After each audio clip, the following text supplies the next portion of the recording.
joke going around. Very different from it. Very different. Yeah, there's a joke going around on social media around, it's called the ultimate flex, having this background of awards and books and everything else, sculptures or whatever.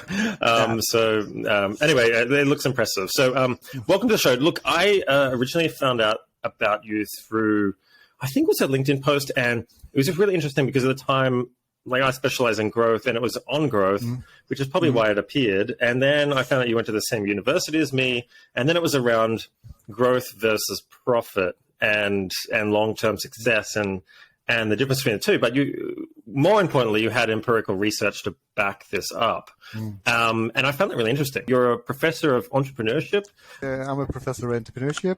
As you can hear, I'm not a born and bred Aussie. I'm originally from Sweden. I still have a Swedish affiliation as well. I do research across.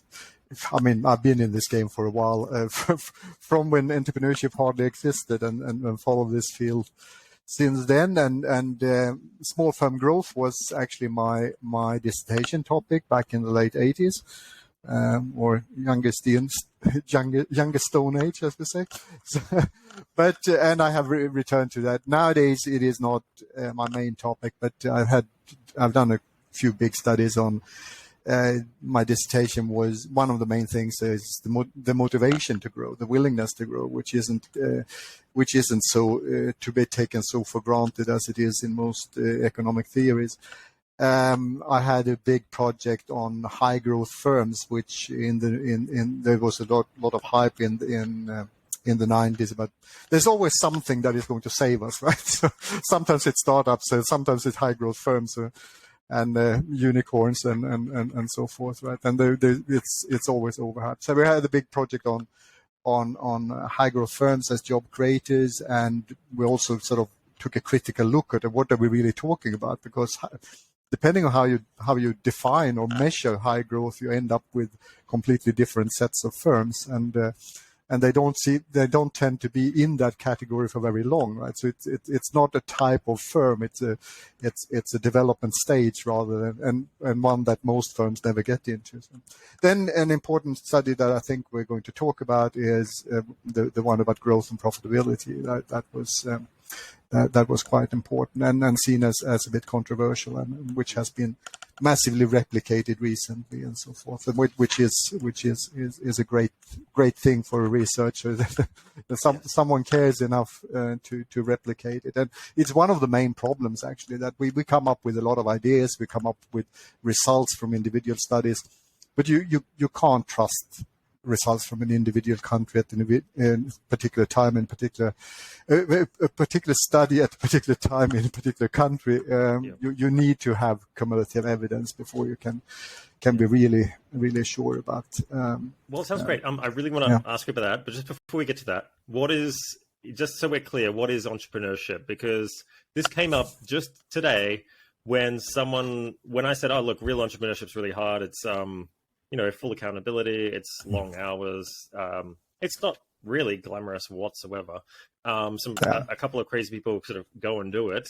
Most people fail. But what's the difference between entrepreneurship and like a small solopreneur starting up and charging someone? I mean, when you're looking at these studies and we're using this term, let's just be really clear about what it is. I mean, there has been a lot of diversity in the literature about how it is defined implicitly or explicitly, and we had a lot of debate about this back in the 1990s.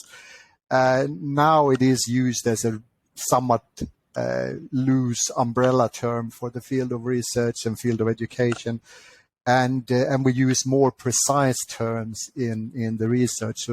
So we don't have more and less entrepreneurship as a dependent variable, a variable to explain. It is more like a loose umbrella term. I favor seeing entrepreneurship as the creation of new economic activities. And economic is then broader than commercial. So we also have social entrepreneurship and so forth. Okay. That is, I think, a useful way of seeing it. It isn't possible to do a sharp delineation between how ambitious, how how innovative, how tech-based, or anything like that, right? So it's a matter of degrees. So, I mean, a new hairdresser setting up somewhere brings something novel in that environment. It is a new choice alternative for some customers, and that is a better alternative for some. It's a more convenient, or they do a better job, or they're just nicer, or something like that. And that is to a little degree one of those things that entrepreneurship does, right? So it starts there, and then it goes to those that change the world fundamentally at the other end. Okay. So is there, would you say there's different types of entrepreneurship? For example, like I just mentioned, like a small business starting out, maybe creating new product experience from an existing category versus maybe someone in a very greenfield area like tech firms who sell this very new sort of what we call product category or use case. Would you sort of lump them into different groups here or not? Yeah. So, I mean, you have the higher ambition or high potential entrepreneurship, or sometimes it's tech-based entrepreneurship, and some want to be exclusive and only have that. I'd say that it is not possible to do, and because of the sheer numbers, the maybe less ambitious and less impressive or important on by firm basis, they are also very important because there's so many of them. It adds up to massive effects on employment and so forth. So you could say a high-end, kind of more ambitious, growth-oriented entrepreneurship, more lifestyle entrepreneurship. So it's about sort of creating a job for myself and doing something I enjoy. But they also have this effect on the market, right? That they stir the pot a little bit there in the market. And then you have a big category that has grown, of course, is mission-oriented entrepreneurship. You have social entrepreneurship. You have sort of community-oriented entrepreneurship. You have sustainability entrepreneurship, which, of course, can be fully commercial, but it can also be passion, mission-driven, right? So these are some broad categories. Okay, that's great. Well, before we get to that as well, into the growth study, there's two sort of, I would say, reference points that really precipitate my thinking on this discussion and why I reached out to you. One was a tweet by Nassim Taleb, the famous, Black Swan author, and what do you call him, a finance or economist, or sort of jack of all trades. Yeah. And the other one was a video by Chamath Palihapitiya, which is a very early product manager at Facebook. I think it's like number 9 employee or something very early. Who then sort of get disgruntled almost with it, and then has gone to lead some of these SPAC rounds or special purpose acquisition vehicle sort of rounds that you'd merge into a company. Anyway, the point is he's very sort of visible with Jason Kalinakis and a few others on a very famous podcast, Silicon Valley sort of entrepreneur community. Anyway, the point is there's this famous tweet. I'll read it out just for everyone. Until the late 1990s, a startup, in inverted commas, was something that could eventually pay off with future operating profits. Since then, a startup has been a package that pays you back when you sell to other investors, who in turn hope to sell it to other investors by a mechanism known as funding, in inverted commas. That's what Nassim Taleb says, and in my experience, it's very similar to that. And then if you go to YouTube after this, or when you're listening, and Google Chamath, Chamath, and then the Ponzi scheme video, I think he sort of illustrates exactly how that works. But importantly, and I think relevant to this discussion, is that he explains this concept of growth, in inverted commas, and how the investors will want this startup to grow at all costs, so that they can approve that this startup has potential, and then that gives them leverage in future negotiations and investment, rounds and raises, and so on and so forth. So, the long segue to the one thing that I want you to answer is that there is this narrative in tech in Silicon Valley that you should grow at all costs. This blitz scaling thing that was introduced, grow don't worry about monetizing it straight away. Even if you have to take a loss and fund it with debt for a number of years, it's all about gaining as much adoption as we can. And then we can worry about that sort of profit and, monetization thing a bit later. And that has been the dominant, I would say, orthodox way of the startup SaaS world for a long time now. I would argue, around GFC or pre-GFC even. And that has been funded by debt. And now it's 2023, in case anyone's listening, and the debt markets have changed their tune. And the interest rate, I think, was just gone up another 25 basis points today in the US. So it's hovering around 4 point something. Don't quote me on that. So now these investors are having to pay a lot more to gain funding. And a lot of funds are there, but they're being very cautious about who they're investing in. And the name of the game right now is unit economics and positive unit economics. So it's been this weird reversal. But I'm interested to ask you, which one is better? Should we pursue growth first or profit? What do you think? And what does your research say? Yeah, there are different games, right? So are we talking about creating a sound business that generates profits from its product market so that it can sustain itself and expand and so forth?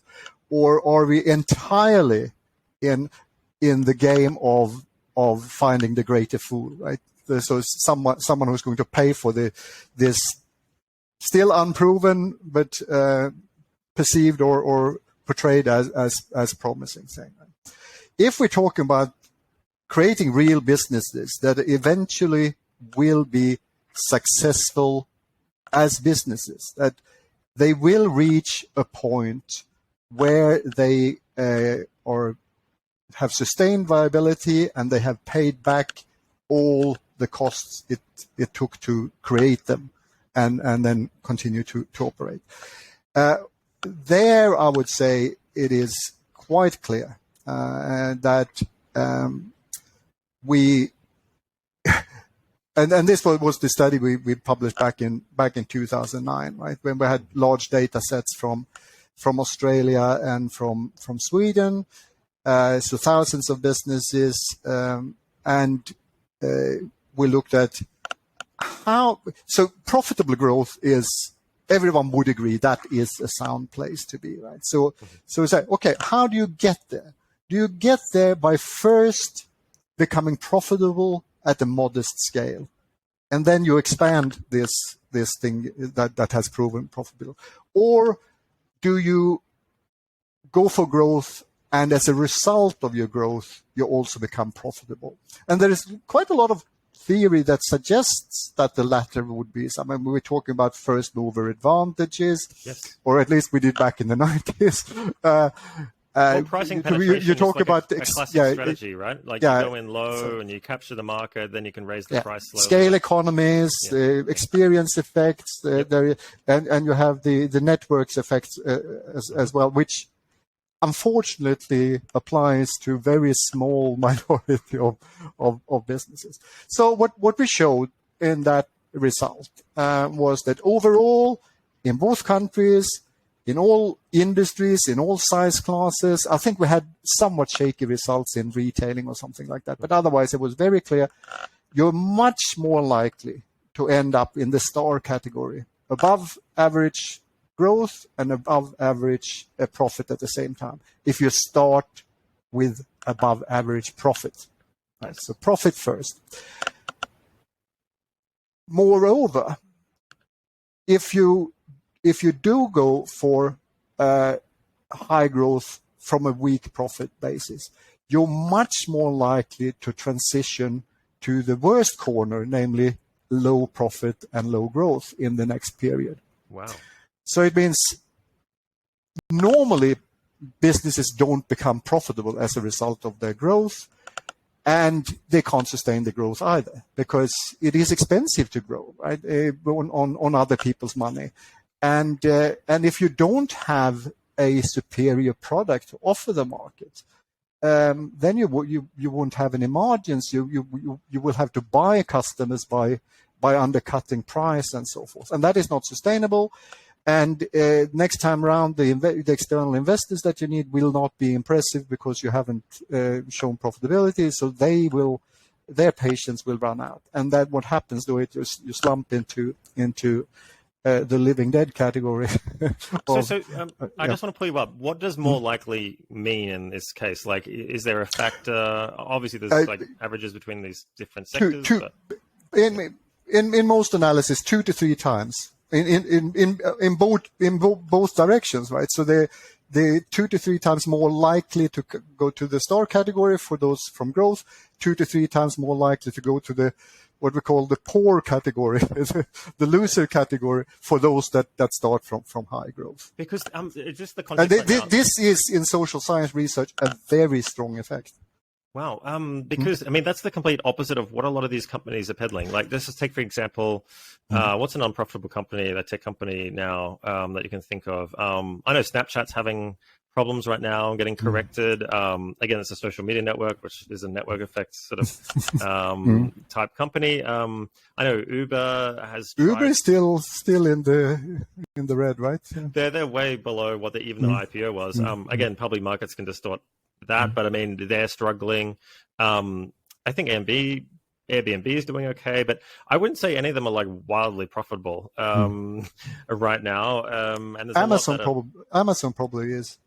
Yeah, that's a good point. And this is sort of the one example that is pointed to, right? They were unprofitable for a long time, and then they become profitable. I don't think they were unprofitable on purpose. They took their profits and reinvested them so they can claim like they get tax credits or something. But I think they reinvested all their profit back into the business. But they're one of the reasons why people believe in this model, right? Okay. But this is based on the most unusual example you could find, right? So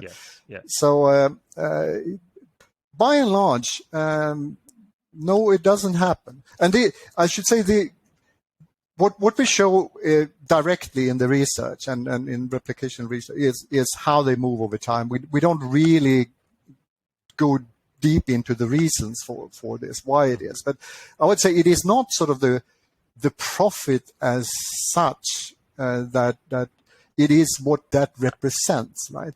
And what it represents is probably either of two things or both of them. You have developed a strong enough concept, so a strong enough offering to the market that is valued by enough people more highly than it costs to produce it, right?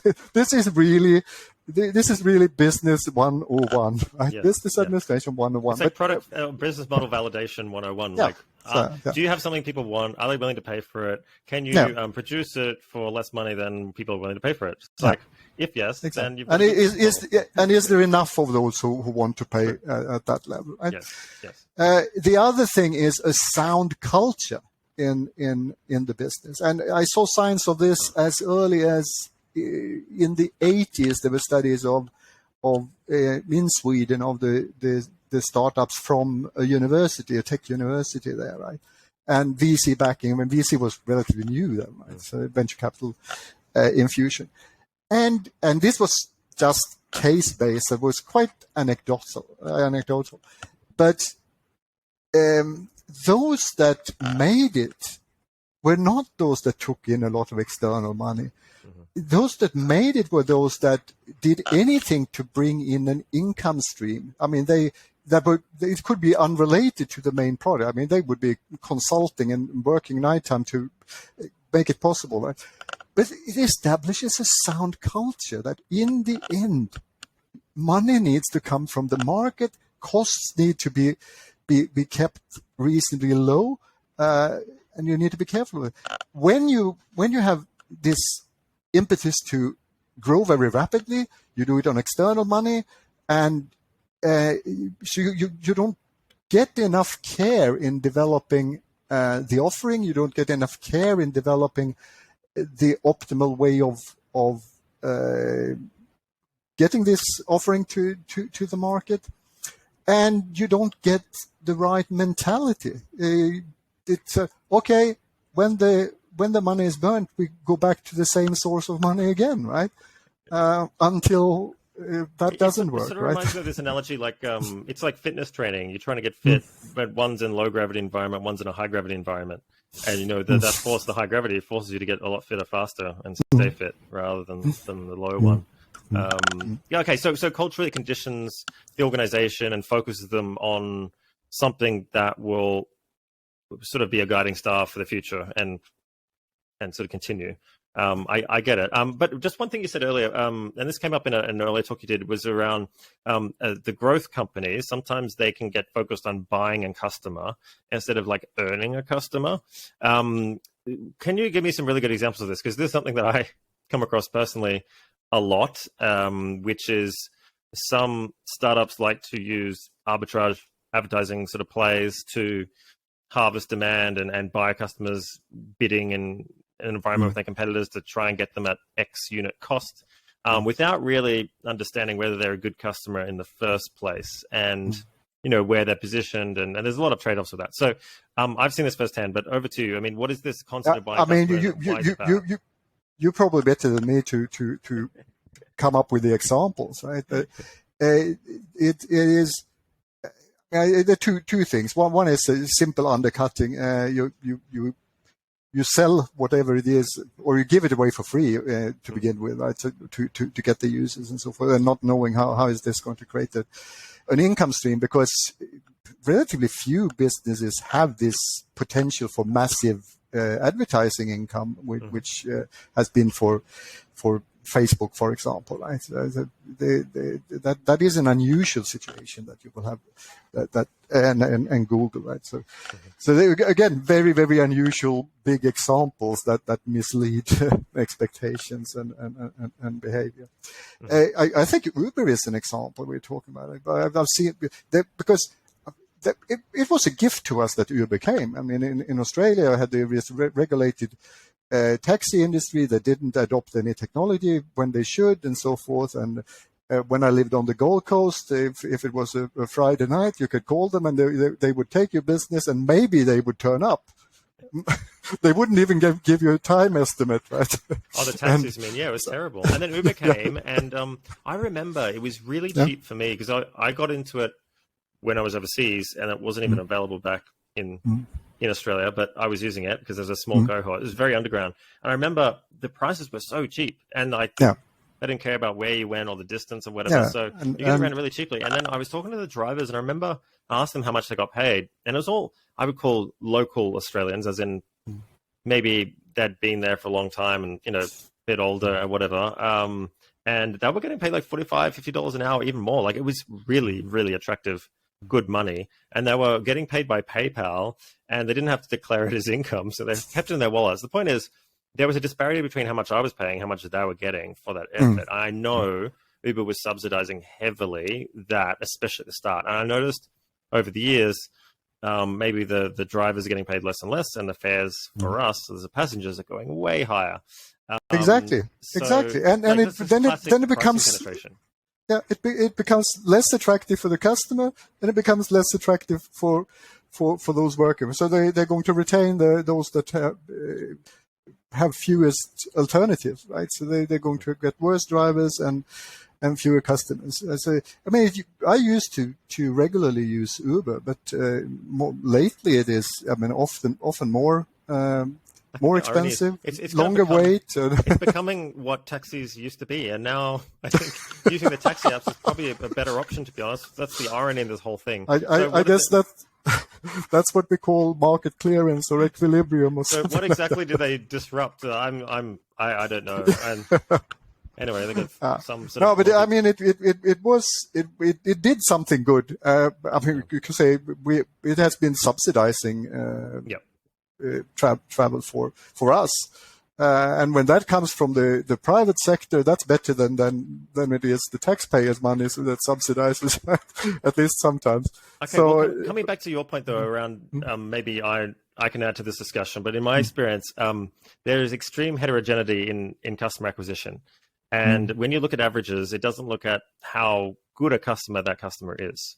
So example, I could sell the cheapest product, the cheapest price, and acquire the customer for quite cheaply at scale using some sort of ad platform and have a formula for that. But I'm going to get really bad, flighty customers who are going to leave me, not renew, not really have any loyalty to me or sort of any likings. It's going to be, oh, whatever. Yeah, I use that company. It's cheap. I got the thing. And then they'll go somewhere else. And you have a lot of these trade-offs between acquiring customers that you can transact with really quickly, and then maybe some customers that are a bit higher friction, a bit more expensive to acquire, but in the long run will be way better customers, refer other people to you, and you get this sort of growth effects from those. And what I see a lot is a lack of understanding about the quality of the customer that you're acquiring, and how long that may take, and how much friction that may take, and expertise and resources that goes into that. And I see this all the time, and everyone just lumps it into like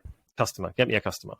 And then there are certain laws and mathematical averages that sort of come into play there, which are very interesting. So yeah, anyway, that's my take on that. So I see it all the time. Okay, but moving along, tell me more about this study, because you had some SMEs, and can I just ask, like, what kind of SMEs were they? Before we go into like the replicability of it, I mean, it was 3,500 Aussie and 2,500 Swedish SMEs, but what size? Oh, these were SMEs of any age. We had the young ones and the smallest, not the tiniest ones, I think, if I remember correctly, but quite small ones up to sort of what we call medium sized, right? And so it was quite a, and as the larger they get, the fewer you have, right? So you can't have very fine categories there, but the patterns held up everywhere. So with the younger and the older and so forth. So that wasn't much. One shortcoming was that we didn't have a very long period. So we had 2 or 3 years, and you could say that, yeah, okay, but if you do this, you invest in growth in order for it to come. Maybe it takes longer, right? So that I would say would be the biggest weakness. Plus that the data was sort of getting oldish already then. So these were things that people could object and say that it's not like current realities. Very quickly, and of course, those that think that entrepreneurship is only this sort of high potential category, they will say, well, this is true for regular small businesses, but it's not what we're talking about. But relatively quickly, we got a replication in Finnish biotech. So these are tech-oriented, ambitious, very often externally funded, and so forth. And very the results too, biotech. Yeah. And the results were exactly the same. Sometimes stronger in that research, right? So that increased the confidence. But now, just recently, there was this massive replication across 28 countries in Europe, across all industries and size classes and so forth. And separately in every country, in every industry, with different kinds of, in different size classes, right? Different age classes, with using exactly the methods we used and using slightly different ways of measuring growth and measuring profitability and different techniques for doing the analysis.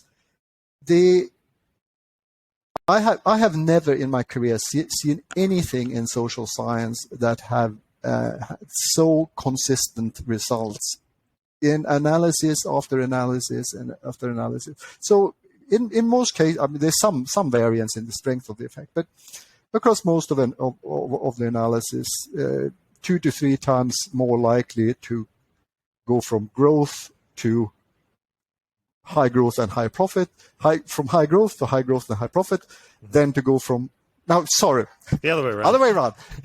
Go from high profit to high growth and high profit. Yes. then from high growth to high profit combined with high growth, right? Yes. And the same, much more likely for those that start from high growth at low profit to end up in the next period low in both. And now it was period up to 7 years. So that's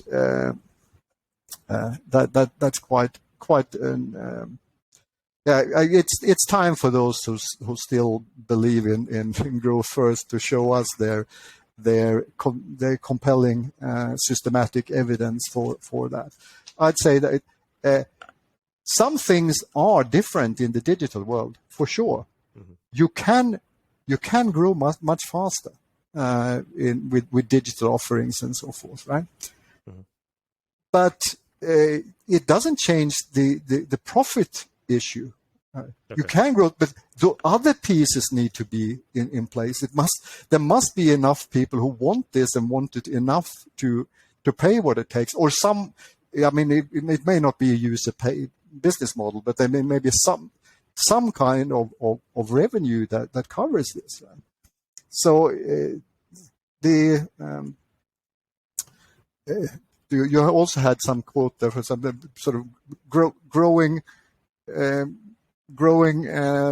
loss-making businesses is easy. It doesn't take any skills and so forth. Right? I take the example. Well, if maximum growth is all you need, well, buy gold then. Buy gold ingots and sell them at half market price. You will have fantastic growth, right? Exactly. Well, that was the point that Kara Swisher was making on this. I think she was commenting. I can't remember. It was like an interview. I think it was MSNBC, which is a bit left leaning, but anyway, she was on there getting interviewed. I think it's a tech company of some sort that had high growth potential, and she was like, "Well, growing at a loss isn't hard. That doesn't take any skill. Anyone can do that." And it's true.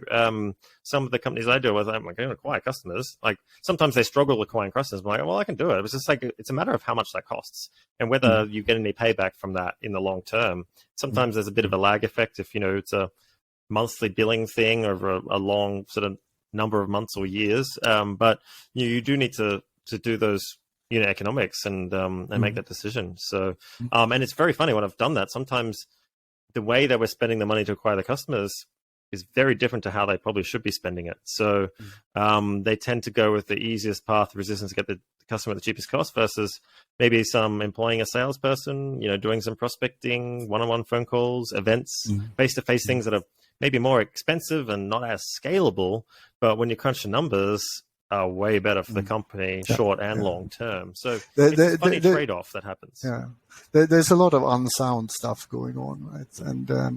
And maybe in some cases it is deliberately in a game of finding the greater fool, right? But in many other cases, they really believe that this is going to be a profitable business. I deal with a lot of finance people. How do I put this politely? Founders sometimes aren't aware that they're being played, I would say. And the person pulling the strings are the people financing the company, and they're there to, pump the value or perceived value of the company up and then hand it off to somebody else or sell it or exit or somehow, earn their multiple before the going gets tough and then sort of exit. And that's sort of the ultimate finance player really, is being very hands-off, wheeling and dealing, and then exit with a nice profit.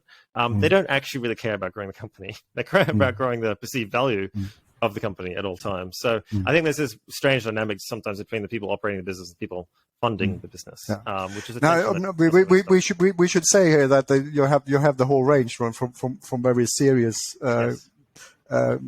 investors which have a very important function, right? To the whole, but it's also, and then you say the way the way the culture has developed. So the big middle there has been lured and pushed in this unsound direction, right? Of promoting maximum growth. I think it's tragic because I think there are many examples of startups that could have become quite sound businesses at a more modest size, but a healthy size, right? But they were never geared towards that. So they developed systems and stuff as if they were heading for for world domination, right? And even if they have very little sort of extra cost for you to build up this apparatus that is completely unrealistic in markets which actually are competitive, there's little hope that you actually will get and keep this dominant position and at the same time have margins, right? So if there is this size of a market and 10 businesses decide that they will aim for taking all of it, right? They will all be very suboptimally developed and invest way too much, and in the rush, of course, we know that sort of time compression diseconomies. It becomes more expensive, and you get lower quality if you try to do things very, very, very fast. Right? Yeah, there isn't always a rush, right? No, so there's a funny book called Blitzscaling with a Z that was authored by Reid Hoffman, which really precipitated this growth at all costs, scale at all costs, as big as possible mantra. That sort of that strategy really floated throughout Silicon Valley, and that sort of like is in contrast to this very interesting, very early video of Jeff Bezos from Amazon, who was asked about, what is a brand and what is Amazon, and he said, look, there's just things that take time, and trust is gained slowly, repeatedly over time, where you deliver what you say you're going to deliver, and there's no quick way around these things. It just takes years of doing it day in, day out. And eventually, the nonlinear sort of growth curve kicks in, and you get to this inflection point where your brand becomes of certain size that it does start to grow and morph and capture the category. And he's like, yeah, there's just, you can't rush it. It doesn't matter. Whereas the blitzscaling mantra is like, acquire adoption at all costs, fund with debt, go crazy in all these channels and double down and, worry about that later. So I just find it that I meet firms and people within one camp or the other, and generally it's in the blitzscaling camp, I'll have to say. Yeah. Well, Amazon, they played it smart also, that sort of they did this massive puppy dog ploy, right? That they were a bookstore. And then when the global financial crisis hit, they sort of probably did what they always intended to become a general retailer, and started an acquisition strategy, because others were in dire straits, so that you can make cheap acquisitions and so forth. So there you see a business that actually adapts to external realities and uses that to strategic advantage, right? So, yeah, no, it was a very smart play, and they also the AWS, the servers, was actually an internal project that they needed. They were paying too much money for, I think it was Oracle servers or something at the time, or some other company, and they couldn't do what they wanted to do on this project to expand. And then so they basically created their own data center, and then it was so good that other companies, like word spread within the community, and then other companies actually wanted to that for themselves. So they went, okay, well, we'll just sell this, and then it ends up becoming this huge cash cow for them that is, still to this day quite lucrative. So very interesting. Yeah, again, that's also an interesting phenomenon that happens in a smaller scale with many startups, right? That they. And now we talk about slightly more real businesses. that something that is a peripheral part of the original concept is what takes off, and then they have the ability to see this and tune into that, right? MailChimp is an example like that as well. Another one that was helped by a crisis, right? So that MailChimp, that wasn't their main business at all, but it became it when there was a sort of a big need for that kind of service. Yeah. Okay, interesting. Look, I was watching another one of your videos, just to quote it, and it's really interesting. You said about the dangers of growth firms having to rely on buying customers, which we kind of just mentioned, right? And they're having to compensate for a lack of strong market advantage. And this incurs higher marketing costs.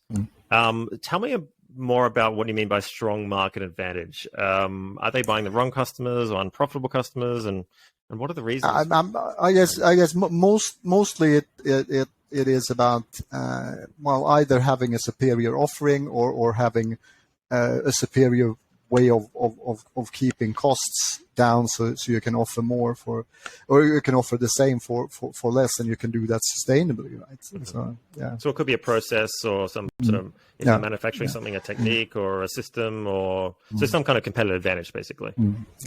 Yeah. Okay. Interesting. I mean, if you, I mean, either you really need to be better at something, right? Or you need to get to where Microsoft was with sort of such dominance that they can force their stuff on us whether we like it or not, right?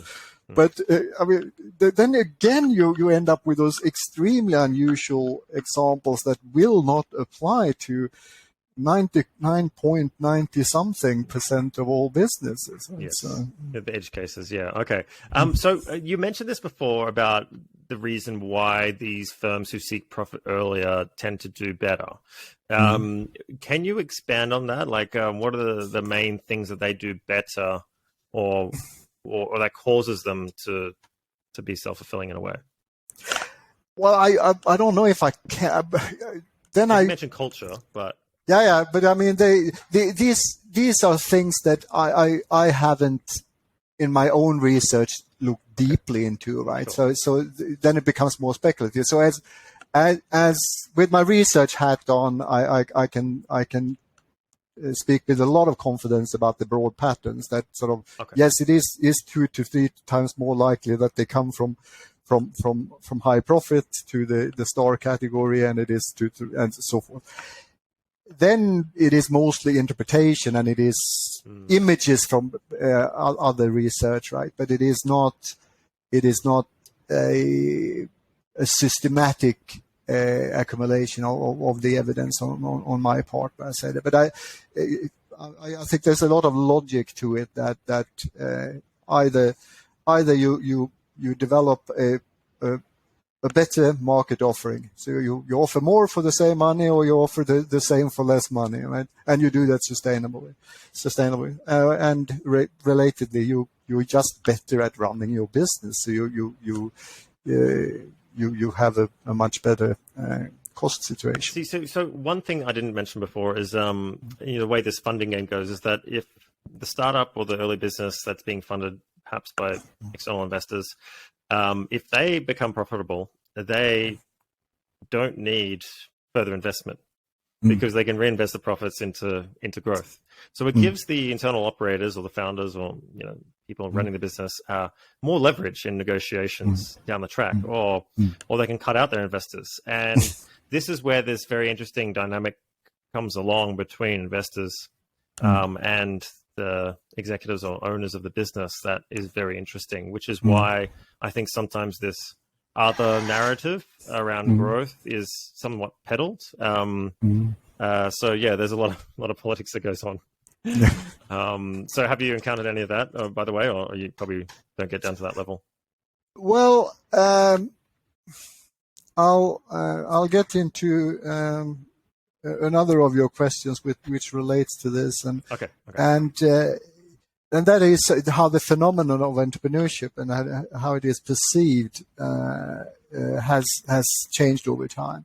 And I would say when I started in the late 80s, at least the mental image of entrepreneurship, I think it was two mental images, but one was sort of this, that single male, well, not necessarily, but sole male starts a manufacturing operation and then slowly grows it and runs it until their retirement, when they either sell it or hand it over to their children, right?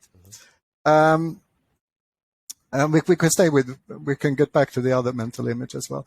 That, of course, has changed over time, right? And that there's something good with that. And it's not just, we don't just think manufacturing. Maybe that is the last thing we think about. There's a broader view of what kinds of businesses. There is more diverse view of who is an entrepreneur, and we have realized that it is not centered around a single person. It's often better to be a team, and it's there's a lot of people beyond the team that contribute, and you don't have to have this lifelong relationship to a single business. You can go in and out of different entrepreneurial projects, and there's something good and sound of that, right? But that trend has sort of gone too far in this, that it is rushing something to some kind of scale, and it's just about quickly make money out of it and so forth, and there's sort of no so, I mean, the positive side of it, yeah, you get a bit of entrepreneurship training here, you get a bit of entrepreneurship training there. Preferably, you should start to do little business things in your teens. That's your more formative years, and so forth, right? But and that may make you a better entrepreneur over time. And when you're somewhere in between 35 and 45, you may, in fact, you may start that fantastic business, right? That really makes a big mark. Which you may not have done if you had sort of started this one business and then lived with that. But yeah, when that trend goes too far, it is sort of just a game of creating images of businesses that you can sell to the greater fool and then move on. And so on. Okay, well, I think you're sort of hinting at something I really want your take on, which is. Okay, so we've done this research. We kind of know that you should seek profit early on. There's maybe some inferences you can make about the culture within it, or the focus of organization being self-fulfilling in that way. Obviously, there's a lot of complexity around, trying to replicate that. But let's just say you were giving advice, because I know you are.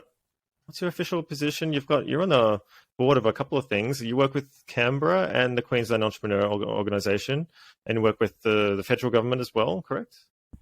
Oh, I did a few years ago. We had a big project that they had a lot of interest in and co-funded and so forth. Okay, well, if you're giving advice to entrepreneurs or an accelerator or something, pretend you're acting in an advisor position. I mean, are there some pointers or general guidance you can give them based on your knowledge? Yeah, I can, but I should say I'm not that much involved directly with businesses. My advisory role has been more at the policy level than at level of individual businesses. But practitioners usually tend to think I make more sense than most other academics they meet. So I think I have some ability to see into the world. And from the start, when I started to do research, right? So when I saw this, on the one hand, you had all those theorists that expected the willingness to grow that was taken for granted. And I mean, you don't need to know that many small business people to see that they may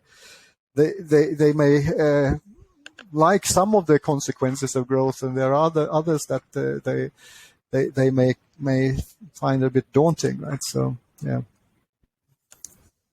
Okay, you avoided that question. I could say that as well. That one of the things with sort of many traditional great success businesses have started from relatively modest beginnings, right? And you couldn't tell at an early stage that this is going to be a global phenomenon. IKEA started as a teenager selling something from the parents' home and mail order, right? And they may not have that ambition, they may not have those goals, but then they do stuff and they do it well. They've got positive feedback, they make money, they get the resources, they get the confidence, and you say maybe that is a better way of getting there than sort of you're 20 something, right? And you're supposed to lead the development of this thing aiming for global. I think alone in their bed at night, they feel sort of, oh, what am I doing? Yeah, it can be pretty lonely. But okay, just to add one thing, because I know we mentioned this when we were talking the other week around social ties, because this is really interesting. Obviously, some of the work that I do is around advisory boards, which is arguably a weak social tie without a vested interest in their business. So you're acting in their interest, but you don't have any sort of carry or you don't advantage yourself from anything that they decide to do, which is very different to perhaps consulting or unstructured advisory or mentorship and things like that. So can you just elaborate what you mean by the power of weak social ties? I know you referenced a study around this and how perhaps entrepreneurs can sort of create a structure of these weak social ties to point them in the right direction. The bigger issue here, and there's one of the main things I've learned from when I started, and which has been reinforced in a lot of ways, is that successful entrepreneurs don't do it all themselves or rely just on themselves. They identify, they cultivate, and they use other people's talents. If you don't do that, you are going to level off somewhere, right? So. And then specifically the weak ties, this is a big thing from sociology, that the importance of weak ties. That means to get input from people who have different kind of knowledge than you, different kind of experiences, right? Because when we're a little group of people who we have the same political views, we have the same kind of education, blah, blah, blah, blah, you have this little bubble, right? And then you think the world is like that, right? And that's when you really need other people's views. I've seen this live firsthand. in a different kind of area, have a different kind of education, different social circles. So what they occupy their minds with and their social interactions about is completely different from but isn't it funny how like naturally sometimes, and especially if some people are seeking comfort or insecure, they seek out people that are similar to them. They do the complete opposite of that, which is effectively see people who think like them, like the same things as them, and then you get this sort of like reference bubble happening. Sometimes getting diversity of thought requires someone to be quite open-minded and willing to be confronted and said that, you're wrong, which I don't know, it takes a certain character of person to be able to do that, I find. Yeah, and well, you have philosophers like John Stuart Mill, for example. He said that one who only knows their own side of a thing doesn't know much about that at all.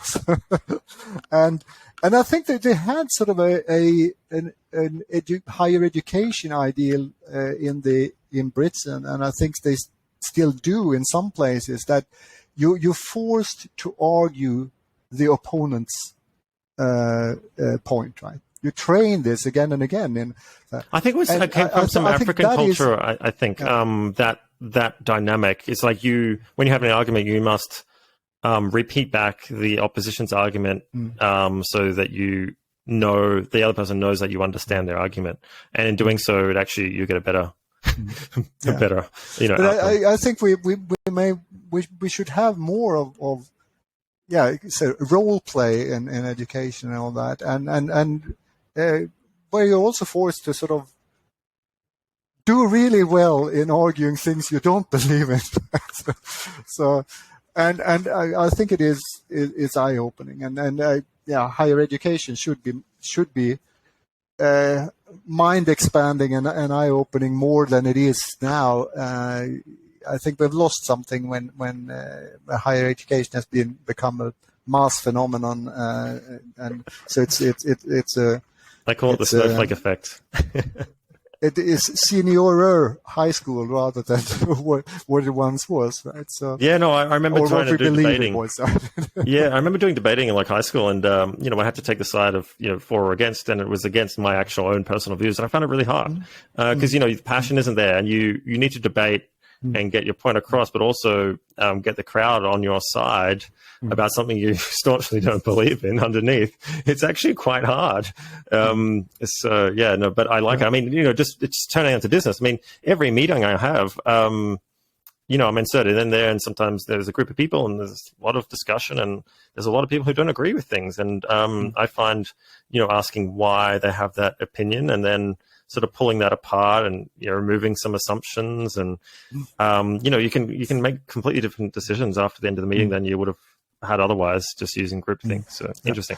But that raises you go. Well, I've come across time and again that great entrepreneurs I don't know if they have sort of learned this somewhere, or if they have sort of intuitively reinvented this insight that they need to have input from far away from their circumstances, right? I think it's definitely like an open-mindedness. It's like what we call a growth mindset. I'm not sure if you've read that famous book by Carol Dweck around, open-mindedness and that sort of like that path. But anyway, that's another whole discussion. I just want to get from you quickly, and I know you may have covered this in this discussion already, but are there any sort of widely held beliefs around entrepreneurship or cliches that to be wrong and you want to correct them now, like things that people always believe that you're like, well, actually that's not the case? Yeah. Well, we all have, there's sort of this great person theory of entrepreneurship, right? That exaggerated belief that it is about a person, and that it is a single person that is 75% or more of the explanation for a success story, right? If you look at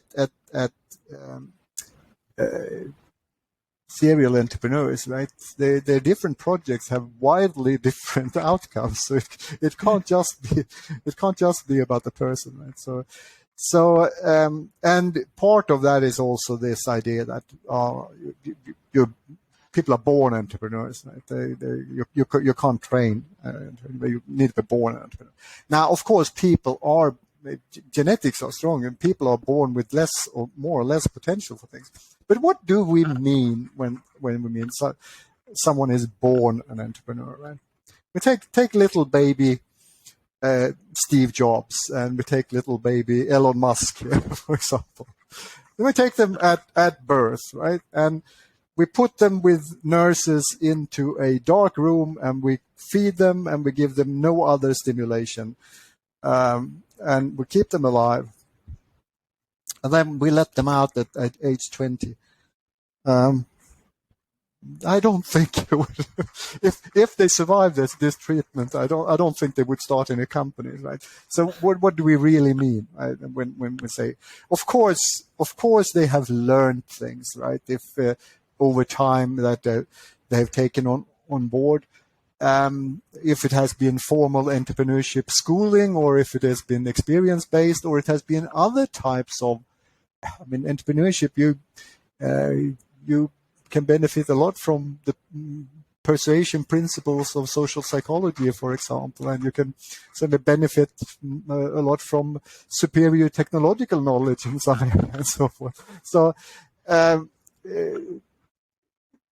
everything can be trained. Mozart wouldn't have become a genius composer without having the right genes, but he wouldn't have become it without the kind of training he got either from very young age, right? So, okay, so that is yeah. No, I love it. So be very careful when you try to replicate someone else's success, like survivorship bias, like by buying a popular book about Elon Musk and be like him and think you're going to do it. So and we know that there's I think Steve Jobs in particular, I say, well, the world wouldn't have been quite. You can't say that it was all in the technology that was available. Development would have been the same anyway. I think he personally and the people genius like Johnny Ive created something that we might not have seen, or it would have taken much longer to get there without them, right? But they were also in the right place in the right time, right? Yeah, Steve Jobs got adopted into growing up in Silicon Valley. So without that, we wouldn't have heard of him.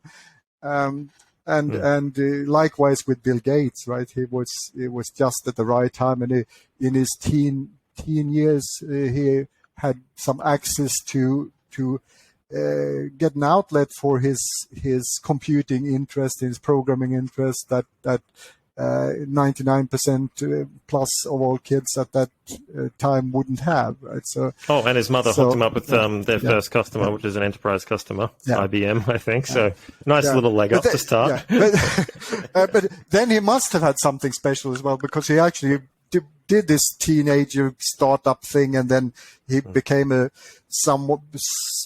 very effective CEO of a rather large corporation later on. And few people can take all those roles. So of course there's something special with them, but it's a combination of things. And more importantly, I think that sort of how people should think about this is that, I mean, you don't need to be Musk. You don't need to be Steve Jobs. You can be one effective part of a successful entrepreneurial team. Yes. And also, when you get involved in this project that you're really passionate about, I mean, this is something you really care about, well, yeah, you're a little introvert, but now this is so important that you overcome this introversion, right? And so your martial abilities that don't come natural to you, but that in that context you have. So most people can be effective parts of entrepreneurial teams under the right circumstances and with the right people around them. Okay, great. I would say. Yeah. Well, do you think your research will stand the test of time? Like, what's changed since you began researching this field and in your initial start of your career to now, and where do you see it going? Well, you can say the phenomenon of entrepreneurship is partly the same and partly very different, right? When you have sort of, you have tech platforms that allow new types of economic activities, and those people who make money in various ways via YouTube and so forth. Are they entrepreneurs? Yeah, why not? I mean, and the exact expressions change over time. Maybe we should get back to this when we'll talk about the book I've read.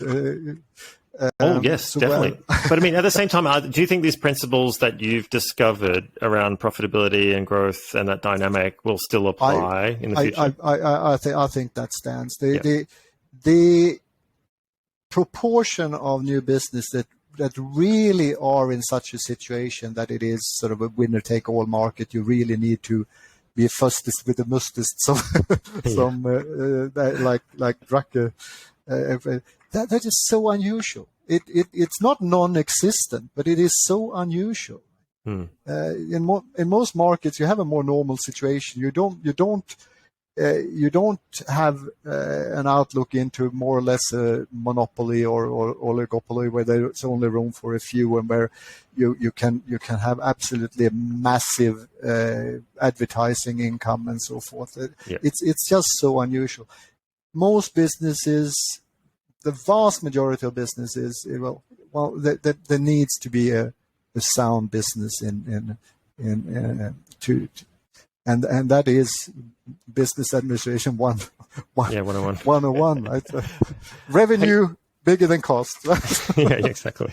Hey, that was a really interesting conversation, Per. I think I got a lot of out of that as well, and I've been going back through some of your papers and the other replicable studies that have confirmed your initial study on this, just to make sure that it wasn't a red herring, and they were really interesting. So. Yeah, and just on that, I mean, are there any other books that you've read or reading right now that have changed your mind? Doesn't have to be 100% related to this, that you'd recommend other people read? The most recent entrepreneurship book I read over Christmas here is a book by a professor at Princeton, Derek Lido. But he's a very unusual professor because he's also a successful entrepreneur, and he has a very broad take on this phenomenon. So and he's interested in ethnography and so forth. So very deep studies of this. So his book, which I think this is a good book for academics because it's not a usual research book, right? It's very unique. And it's also a book for reflective practitioners, I would say. So the book is called The Entrepreneurs, the relentless quest for value. And it's related to the question you just asked me about the phenomenon of entrepreneurship. He tries to get to the heart of entrepreneurship, the things that always, the foundation of entrepreneurship that stays the same in a sense. Right? So he goes back in history and even prehistory. It's fascinating stuff.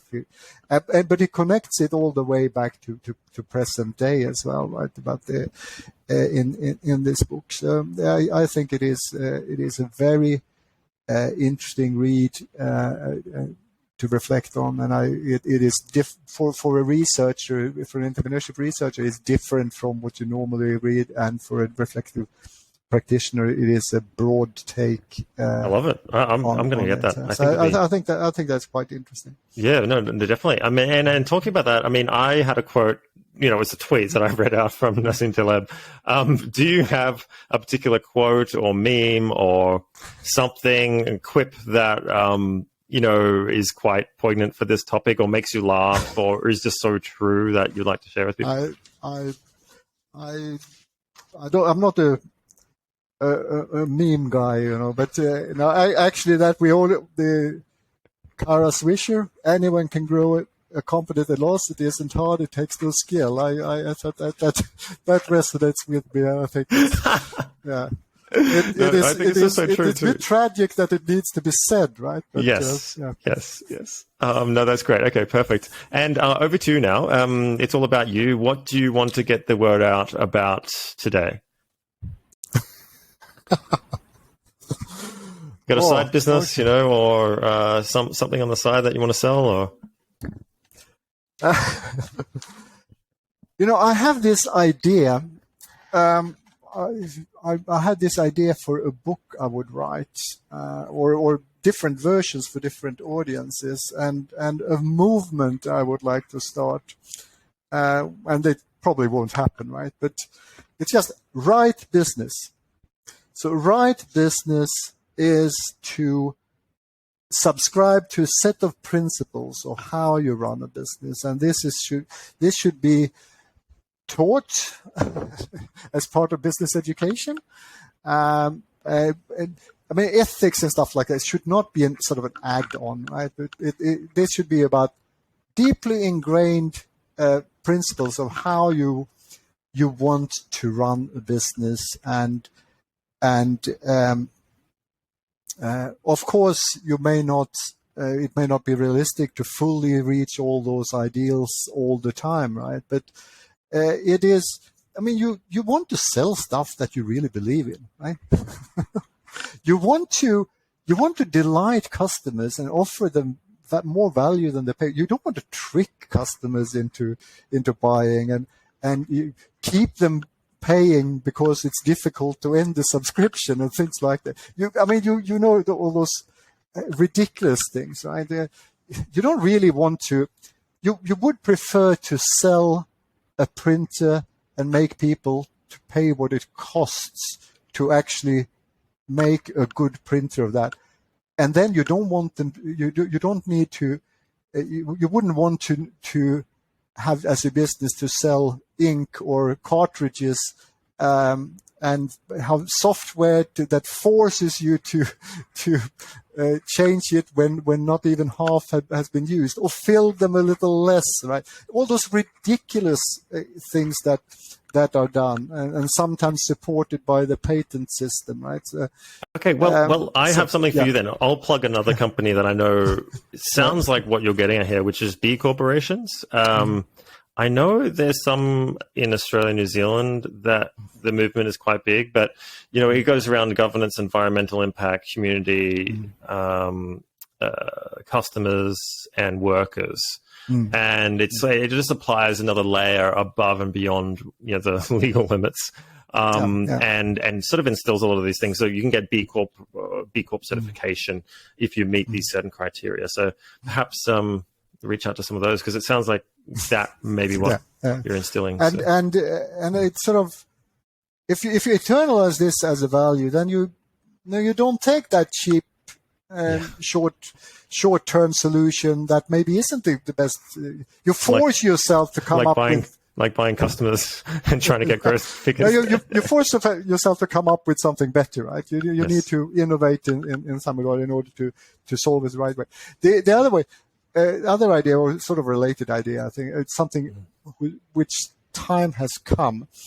I dreamt of planting this with the heirs of IKEA, so they could do their own thing. Right? So there should be this business, brick and mortar and online. It's called Kvalitet, Swedish spelling, with KV. And this is a place where you can reliably get, in any product category, good functional and aesthetic quality. You don't have to pay for a lot of branding and advertising. So everything available is quality. It's durable. It's not made to fail in a few years and so forth. Oh, tough luck. You can't have as much reselling then. It's not driven by those ideals. Then they should be lasting. Okay. And returns, of course, no questions asked. I think it is. I mean, it may never win the mass market. If 80% of people are such that they will go for the cheap crap that is less painful for the wallet here and now, well, that's not our market, right? But more and more people, and it is in line with that there is more people now who are comfortable enough that they can pay for quality, and they will. And there is the other big trend is that doing what is right for the planet. So even people who don't have great means, maybe they have fewer things, but they want to go for those quality, durable things, repairable and so forth. Right? Well, because there we have gone completely in the other direction, right? Make it hard to fix it, so they have to buy a new one. And speaking of that, at the same time, maybe some tech startups with quality services instead of low quality. Maybe still the same sort of principles there. But no, thanks, Per. I think that was a really good discussion. I hope it gives some people who are maybe currently founders, entrepreneurs, some better guidance around strategy and what to focus on. And if they want to become successful, maybe some pointers of things to avoid that we know to give them a lower chance of success. So I want to thank you for your time. And if people want to reach out to you, is there a preferred method that you'd like? I might regret this, but my email is easy to find online, and email is the means of communication that I'm most reliable with. So yeah. Okay, great. So on the QT website, that is fine. Look, the people that listen to this are all high quality people, so you don't have to worry about that. And the numbers aren't huge, not in the thousands just yet, so I don't think it'll be inundated. But yeah, great. Thanks for your time, Per. And yeah, I encourage everyone who's listening to read that study that caught my eye, and maybe some of the future ones, just to hammer the point home. So thanks for your time. Appreciate it. Yeah, there's a sketchbook video as well. There is, yes. I watched that one on YouTube. The profit one, yeah. Yes, yeah, the quadrants is really good because I think, we can't visualize this right now, but I'll put it on the video. But yeah, the quadrant and sort of some of the things you describe about moving left and right and up and down, I think that sort of really hit the point home for me. So it sort of reminded me of that those sort of BCG matrix, cash cows and things like that, and product portfolio management. But yeah, it was good. Thanks again. Well, thank you. I've much enjoyed it. So yeah, okay. Thank you.